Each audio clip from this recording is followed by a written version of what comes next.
Chakramata YouTube channel ವೀಕ್ಷಕರಿಗೆ ನನ್ನ ಹೃತ್ಪೂರ್ವಕ ನಮಸ್ಕಾರಗಳು. ಸುಭಾಷಿತ: ದುಃಖಕ್ಕೆ ಹೂಡಿಕೆದಾರರಿದ್ದಾರೆ ಹೊರತು ಪಾಲುದಾರರಿಲ್ಲ. ಸುಖಕ್ಕೆ ಪಾಲುದಾರರಿದ್ದಾರೆ ಹೊರತು ಹೂಡಿಕೆದಾರರು ಇಲ್ಲ. ಇವತ್ತು ನಾವು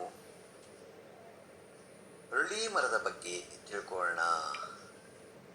ಅರಳಿ ಮರದಲ್ಲಿ ಏನಕ್ಕೆ ಪೂಜೆ ಮಾಡ್ತೀವಿ, ಅರಳಿ ಮರ ಏನು, ಅದರಿಂದ ಪ್ರಯೋಜನ ಏನು ಅನ್ನೋದ್ರ ಬಗ್ಗೆ ತಿಳ್ಕೊಳ್ಳೋಣ. ಅರಳಿ ಮರದಲ್ಲಿ ದೇವರು ಮತ್ತು ದೇವತೆಗಳು ನೆಲೆಸಿರುತ್ತಾರೆ ಎಂದು ಹಿಂದೂ ಧರ್ಮದಲ್ಲಿ ಉಲ್ಲೇಖಿಸಲಾಗಿದೆ. ಅರಳಿ ಮರವನ್ನು ಪೂಜಿಸುವುದರ ಪ್ರಯೋಜನವೇನು? ಅರಳಿ ಮರಕ್ಕೂ ದೇವರುಗಳಿಗೂ ಇರುವ ಸಂಬಂಧ ಏನು? ಎಲ್ಲರೂ ಅರಳಿ ಮರವನ್ನು ನೋಡುತ್ತೀರಿ. ಈ ಅರಳಿ ಮರವನ್ನು ಅಶ್ವತ್ಥ ಮರವೆನ್ನುವ ಹೆಸರಿನಿಂದಲೂ ಕರೆಯಲಾಗುತ್ತದೆ. ಹಿಂದೂ ಧರ್ಮದಲ್ಲಿ ಈ ಮರವನ್ನು ದೇವರ ರೂಪವಾಗಿ ಪೂಜಿಸಲಾಗುತ್ತದೆ ಹಾಗೂ ಈ ಮರವನ್ನು ಪವಿತ್ರ ಮರವೆಂದು ಪರಿಗಣಿಸಲಾಗುತ್ತದೆ. ಅರಳಿ ಮರವನ್ನು ಚೈತನ್ಯ, ವಾಸುದೇವ, ವಿಶ್ವಮರ ಹೀಗೆ ನಾನಾ ಹೆಸರುಗಳಿಂದ ಕರೆಯಲಾಗುತ್ತದೆ. ಹಿಂದೂ ಪುರಾಣಗಳಲ್ಲಿ ಕಥೆಗಳ ಪ್ರಕಾರ ಬ್ರಹ್ಮದೇವನು ಅರಳಿ ಮರದ ಬೇರುಗಳಲ್ಲಿ, ವಿಷ್ಣುದೇವನು ಅರಳಿ ಮರದ ಕಾಂಡಗಳಲ್ಲಿ ಹಾಗೂ ಭಗವಾನ್ ಶಿವನು ಅರಳಿ ಮರದ ಎಲೆಗಳಲ್ಲಿ ನೆಲೆಸಿದ್ದಾನೆಂದು ಉಲ್ಲೇಖಿಸಲಾಗಿದೆ.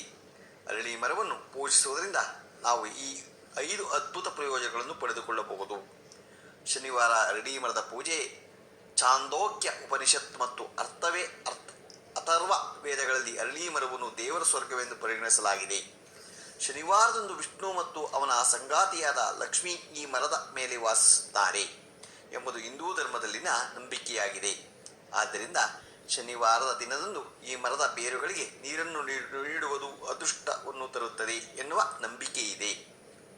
ಗುರುಬಲಕ್ಕಾಗಿ ಪ್ರಾರ್ಥಿಸಿ. ಅರಳಿ ಮರವು ಗ್ರಹಗಳಲ್ಲಿ ಗುರುಗ್ರಹದೊಂದಿಗೆ ಸಂಬಂಧವನ್ನು ಹೊಂದಿದ್ದು ಇದು ಗುರುಗ್ರಹಕ್ಕೆ ಅನುಕೂಲಕರ ಪ್ರಯೋಜನಗಳನ್ನು ನೀಡುತ್ತದೆ.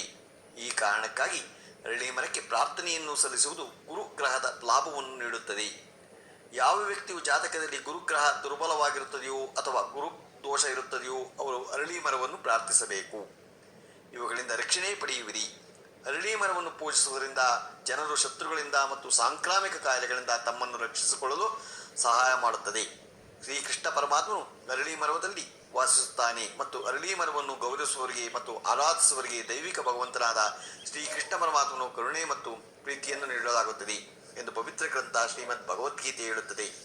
ಅರಳಿ ಮರದ ಈ ದೇವರುಗಳು ವಾಸಸ್ಥಾನ. ಹಲವಾರು ದೇವತೆಗಳನ್ನು ಅರಳಿ ಮರವು ಪ್ರಾರ್ಥಿಸುತ್ತದೆ ಎಂದು ಹೇಳಲಾಗುತ್ತದೆ. ಬ್ರಹ್ಮಪುರಾಣದ ಪ್ರಕಾರ ಅರಳಿ ಮರಗಳು ವಿಷ್ಣುವಿನ ಜೊತೆಗೆ ಅಗಾಧವಾದ ಸಂಬಂಧವನ್ನು ಹೊಂದಿದೆ. ವಿಷ್ಣುವಿನ ಅವತಾರ ಭಗವಾನ್ ಕೃಷ್ಣನೂ ಕೂಡ ಅರಳಿ ಮರದೊಂದಿಗೆ ಬಲವಾದ ಸಂಬಂಧಗಳನ್ನು ಹೊಂದಿದ್ದಾನೆ. ಮರಗಳಲ್ಲಿ ನಾನು ಅಶ್ವತ್ಥ ಎಂದು ಭಗವದ್ಗೀತೆಯಲ್ಲಿ ಶ್ರೀಕೃಷ್ಣನು ಅರಳಿ ಮರದ ಮಹತ್ವವನ್ನು ಉಲ್ಲೇಖಿಸುತ್ತಾ ತನ್ನನ್ನು ಅರಳಿ ಮರಕ್ಕೆ ಹೋಲಿಸಿಕೊಂಡಿದ್ದಾನೆ. ಇನ್ನೊಂದು ನಂಬಿಕೆಯ ಪ್ರಕಾರ ಶ್ರೀಕೃಷ್ಣನು ಅರಳಿ ಮರದ ಕೆಳಗೆ ಕೊನೆ ಉಸಿರು ಎಳೆದನು ಎಂದು ಹೇಳಲಾಗಿದೆ. ಶ್ರೀಮೂರ್ತಿಗಳಿಗೂ ಅರಳಿ ಮರಕ್ಕೂ ಇರುವ ಸಂಬಂಧ. ದಂತಕಥೆಯ ಪ್ರಕಾರ ಭಗವಾನ್ ಬ್ರಹ್ಮ ಮತ್ತು ಭಗವಾನ್ ವಿಷ್ಣು ಅರಳಿ ಮರದ ಕೆಳಗೆ ತಮ್ಮ ಚರ್ಚೆಗಳು ಆಯೋಜಿಸಿದಾಗ ಅರಳಿ ಮರದ ಪವಿತ್ರತೆಯು ಹೆಚ್ಚಾದವು. ಭಗವಾನ್ ಬ್ರಹ್ಮನು ಬೇರುಗಳಲ್ಲಿ, ಶಿವನು ಎಲೆಗಳಲ್ಲಿ ಮತ್ತು ಭಗವಾನ್ ವಿಷ್ಣು ಕಾಂಡಗಳಲ್ಲಿ ವಾಸಿಸಿದ್ದಾನೆ. ಗೊತ್ತಾಯ್ತಾ? ಇವಾಗ ನಾವು